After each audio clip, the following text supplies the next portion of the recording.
Good morning, ladies and gentlemen.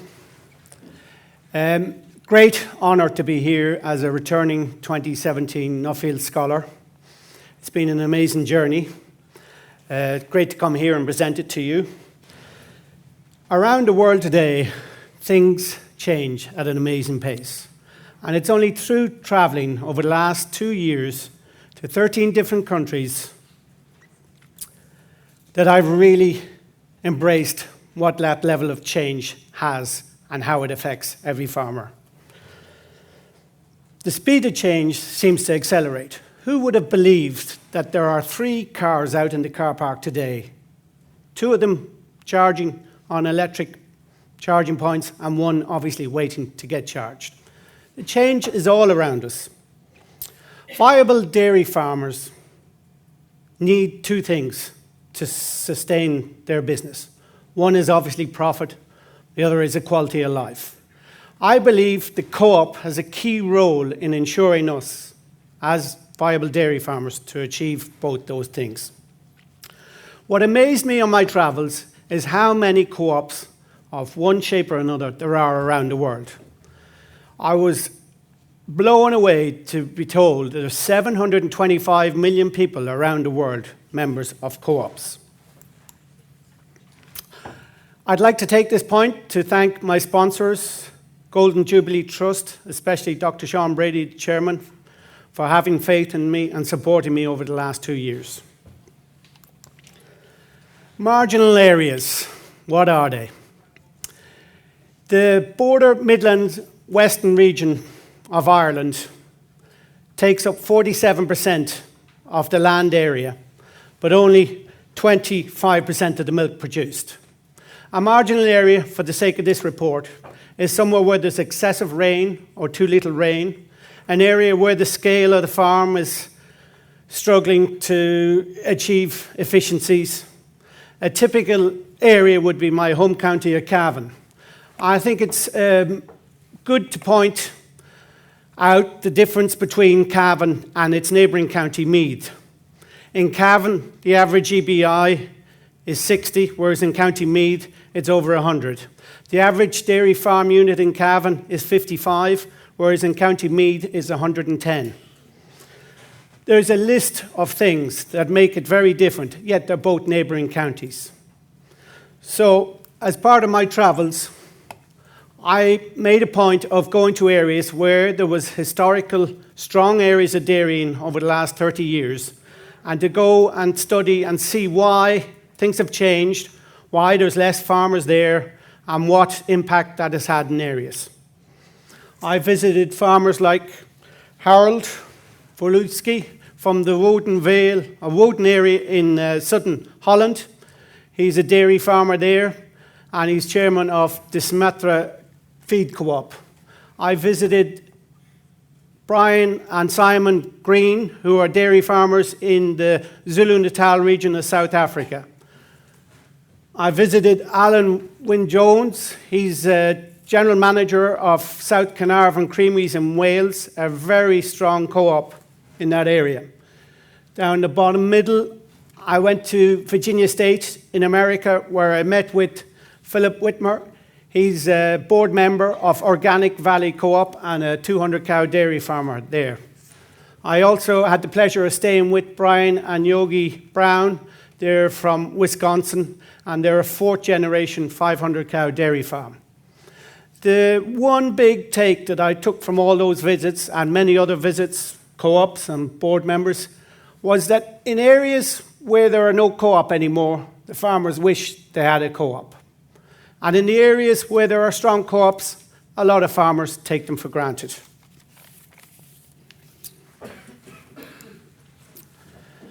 The benefits a dairy farmer brings are quite numerous. Obviously, dairy farming provides a good income to a dairy farm when he has scale and is producing milk in an efficient way. It's food producer for a world that is short of dairy products, and there's a growing demand.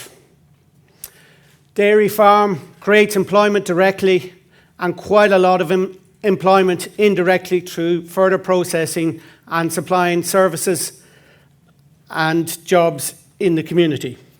And obviously the backbone of a community is made up from dairy farms, and there's many parts of Ireland where small towns and villages have an old creamery that would have been the base of the biggest industry for those areas. There are many challenges dairy farmers face in marginal areas. Weather being the most obvious one, where the extremes of either too little rain or too much rain causes lower animal performance. We have higher capital costs associated with extended winters and more concrete required for slurry storage, etc. We have limited areas usually on a milking platform. And in my studies, I found that those costs add up to 3 cents a litre. There's great research done by Teagasc with Donald Patton and Lawrence Chalou in Ballyhaise, and James O'Loughlin and Lawrence Chalou down in Moore Park, Camellie, to prove that 3 cents is at minimum the extra cost of production in a marginal area. So what other options are there for farmers if they can't keep a viable dairy farm going? On this graph, you'll see 2016 National Farm Survey data. On your left is the dairy income, and on the extreme right is the forestry. In the middle we have sheep, cattle, tillage. On a per hectare basis, they do not go anywhere near the profitability levels of dairying or forestry. So I wonder, in marginal areas, if we cannot keep the dairy farm viable, is there much alternative other than forestry? There's nothing wrong with forestry, but what will that forestry do for the community? It does nothing for it compared to a dairy farm. There's huge importance of having a co-op in a marginal area. It produces market for the milk and a payment for that milk. And it's only through travelling with Nuffield that I really appreciated the value of having the co-ops we have in Ireland, where we sell our milk every day and think nothing of it and get paid for it.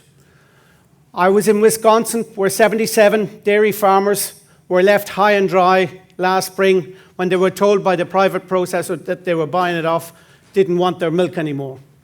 I've met with board members from Murray Goulburn in Australia who wish there was a co-op in Australia now, and there isn't. It's only when we don't have the co-op you really appreciate what it's there for. Obviously, it develops markets, adds value to the products, and increased value innovation for the future. And one key area I studied, the advice and support that the co-op provides to the dairy farmer. It's critical to nudge the farmer in the direction of achieving good, economic, efficiently run dairy units. The key cornerstone that adds all the issues we have in co-ops is the communication process. The communication is the strongest asset a co-op has. It needs to be clear and honest, transparent and relevant. In order to engage with the farmer and encourage active participation in the co-op, this builds trust and helps the farmers to understand why the co-op does what it does. And it's a two-way thing, because it should also help the co-op to understand what the farmer wants. I visited a senior chief executive of Rabobank, and that's a co-op, believe it or not. And I sat down with her, Rennie van Wyk, and she explained to me how every 10 years Rabobank co-op sit down with its members and decide how they're going to manage their business over the following 10 years and what path they take. They have this big talk where there's 5,500 members of the co-op sit down over a 6-month period, and they understand where they're going for the next 10 years. I think conversations like that are lacking in Ireland, and it's a great way of encouraging participation in a co-op. Obviously, co-ops require good leadership in the board and the chairman, good management, a productive board, farmer representation, and farm members. I believe in Ireland we need an extra layer in our co-ops. We have co-ops that are increasing in scale, and yet the board is doing all the work. The boards tend to look after all the milk administration, collection, everything to do at a farmer level that could be done by another farm representative board. The board also is meant to oversee and supervise good management, plan structure, and ensure the long-term benefit of the co-op. These two separate jobs that I feel the board would be able to concentrate better if it only did the one job of running the board and let all the other jobs be ran by a farm representative board.